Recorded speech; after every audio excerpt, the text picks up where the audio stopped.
पुढची बातमी पाहूयात। आरोपींची वर्ष वाया जातात त्याचं काय असा सवाल आता विचारला जातोय। न्याय पद्धतीमध्ये बदल करण्याची गरज आहे। मालेगाव बॉम्बस्फोट निकालावरती आता छगन भुजबळांनी ही प्रतिक्रिया दिली आहे।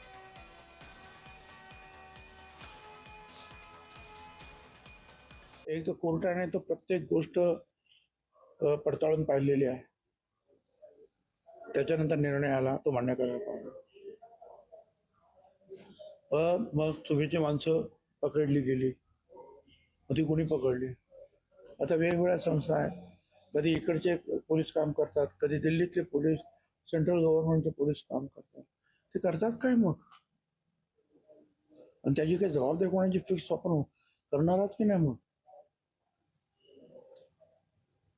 आज नवीन मुद्दा जो आहे माझ्या डोक्यामध्ये येतो आहे सतत, की जे निर्दोष सुटतात त्यांच्या आयुष्याचं जे आहे गेलेले वर्ष कोण परत आणून देणार?